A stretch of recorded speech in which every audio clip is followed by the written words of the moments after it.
আসসালামু আলাইকুম, আশা করি সবাই ভালো আছেন। গত ভিডিওতে আমি আপনাদের পাওয়ার পয়েন্টের ইন্টারফেস নিয়ে আলোচনা করেছিলাম আপনাদের সামনে। আজকের এই ভিডিওতে আমি আলোচনা করব বা আমি আপনাদের দেখাবো যে একটা ফাইল কিভাবে তৈরি করতে হয় পাওয়ার পয়েন্টে। চলুন শুরু করি। আপনারা দেখতেই পাচ্ছেন যে পাওয়ার পয়েন্ট আমি ওপেন করেছি। এখন আমরা যদি ব্ল্যাঙ্ক প্রেজেন্টেশনে ক্লিক করি তাহলে একটা ফাইল ওপেন হবে, বাট এই ফাইলটা কিন্তু আমাদের কম্পিউটারে সেভ নাই। আমরা যদি এটা ক্লিক করি তারপর আমাদের কিন্তু এটা কেটে গেছে এবং কোনো ফাইলে আমাদের এটা সেভ নয়, ওটা আমরা কোথাও পাবো না আবার ওপেন করতে। আমরা যখন কাজ করবো তখন কিন্তু আমরা ফাইলটা সেভ করে করে রাখবো। তো আমি আবার পাওয়ার পয়েন্ট ওপেন করি। পাওয়ার পয়েন্ট ওপেন করার পর ব্ল্যাক প্রেজেন্টেশন ক্লিক করলাম। এখানে আপনি একটা ফাইল ওপেন হলো বা একটা পাওয়ার পয়েন্টের স্লাইড ওপেন হয়েছে। আমরা কাজ করতে করতে এটা সেভ করে রাখতে হবে, না হলে কিন্তু এটা আমাদের হবে না। তো সেজন্য যেটা করতে হবে, আমরা যে দেখতে পাচ্ছেন যে ফাইল ট্যাব আছে, ফাইল ট্যাবে ক্লিক করব। করার পর দেখতে পাচ্ছেন যে এখানে একটা সেভ নামে বাটন আছে বা অপশন আছে। আমরা এখানে ক্লিক করলাম। করার পর দেখতে পাচ্ছেন যে আমাদের কম্পিউটার কোন জায়গায় সেট করবো সেই জন্য আমাদের লোকেশন সিলেক্ট করতে পড়ছে। তো আমরা এখানে ব্রাউজে ক্লিক করব। করার পর আমাদের কম্পিউটারে যেখানে আমাদের ইচ্ছে আমরা সেখানে আমরা যাওয়ার পর এটা আমরা এই ফাইলটা সেভ করব। তো সেভ করার আগে একটা জিনিস আপনাদের বলে, দেখতে পাচ্ছেন যে এখানে প্রেজেন্টেশন 1 লেখা আছে। আমরা কিন্তু যে কোনো নামে আমরা এখানে চাইলে দিতে পারি, বাট এই প্রেজেন্টেশনের পর .pptx দেওয়া আছে, এটাও কিন্তু পরিবর্তন করা যাবে না, কারণ ওটা হচ্ছে ফাইল এক্সটেনশন। ওটা পরিবর্তন করলে সমস্যা হতে পারে। তো আমি মনে করেন যে সবই কেটে দিলাম। কেটে দেওয়ার পরে FRIST ফার্স্ট SLID স্লাইড, দেন আমি যদি এখানে সেভে ক্লিক করি তাহলে কিন্তু সেভ হয়ে গেছে। আমি চাইলে ওখানে সব কিছু ডিলিট করে দিতে পারবো, সমস্যা নেই। তো এই ফাইলটা কিন্তু সেভ হয়ে গেছে। এবার যদি আমরা কোনো কিছু পরিবর্তন করি, তো আমি এখানে টাইটেলটা পরিবর্তন করলাম। করার পর আমি আবার এখান থেকে সেভ ফাইলে ক্লিক করলাম, দেন এখানে সেভ করলাম। তো দ্বিতীয়বার যখন আমি সেভ করলাম তখন কিন্তু আমাদের ফাইল লোকেশনটা আসলো না, এটা সেভ হয়ে গেল। এর কারণ হচ্ছে প্রথমে যখন ফাইলে সেভ করা থাকবে না, একেবারে ব্ল্যাঙ্ক ডকুমেন্ট ওপেন করবেন তখন কিন্তু এই ফাইলটা আমাদের কম্পিউটারে সেভ থাকবে না।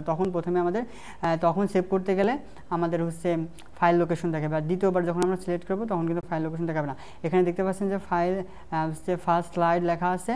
দেন এখন আমরা ফাইলে থেকে ক্লিক করে সেভে ক্লিক করেছি। এই সেম কাজটা আমরা শর্টকাট করতে পারি কিবোর্ডের মাধ্যমে, সেটা হচ্ছে Ctrl+S একসাথে ক্লিক করলে কিন্তু এটা সেভ হয়ে যাবে। ঠিক আছে, তো এই হচ্ছে একরকমভাবে ফাইল তৈরি করা। তারপর আরেকটা অপশন আছে, ফাইলে থেকে ক্লিক করার পর দেখতে আমরা সেভ অ্যাজে ক্লিক করি। সেভ অ্যাজে ক্লিক করার পর দেখতে পাচ্ছেন যে আবার একই রকম ব্রাউজ করার অপশন আছে। তো সেভ অ্যাজ করলে মূলত একটা ফাইল কপি হয়ে দুইটা হয়ে যায়। তো দেখতে পাচ্ছেন যে আবার সেই জায়গায় ওপেন হয়ে গেছে। আমরা চাইলে এটা যে অন্য কোনো লোকেশনে, অন্য কোনো মানে আমার কম্পিউটার অন্য কোনো জায়গাতে আমি সেভ করতে পারি, অথবা এখানে যদি সেভ করতে চাই তাহলে আমাদের যেটা করতে হবে, আমাদের নামটা পরিবর্তন করতে হবে। একই নামে একই ফোল্ডারে কিন্তু ফাইল সেভ হয় না, তা আমরা সবাই জানি। তো এখানে ACCOUND লিখলাম, দেন এখানে সেভে ক্লিক করলাম। তারপরে এখন আমি যদি সে ফোল্ডারে যাই, দেখতে পাচ্ছেন যে ফার্স্ট স্লাইড সেকেন্ড স্লাইড, মানে একটা স্লাইড সেভ অ্যাজ করলে সেটা হচ্ছে কপি হয়ে যায় আর কি, বা ডুপ্লিকেট হয়ে যায়।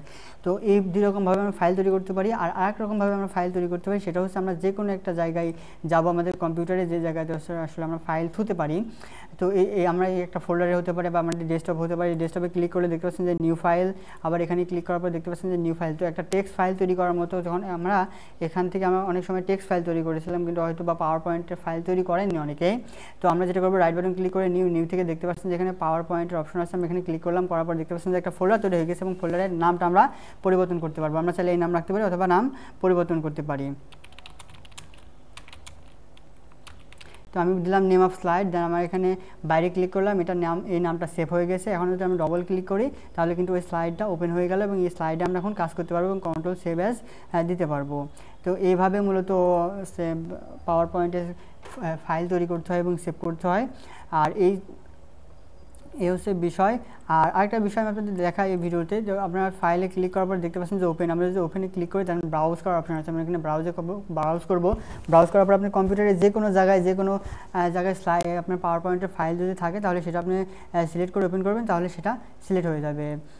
আমি একটা কাজ করি, ওপেন থেকে ব্রাউজ থেকে আমি ফার্স্ট স্লাইড ওপেন করি।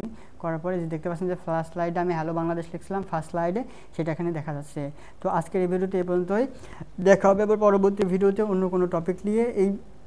আস্তে আস্তে আমরা আজকে শিখলাম হচ্ছে কীভাবে ফাইল তৈরি করতে হয়, সেভ করতে হয়।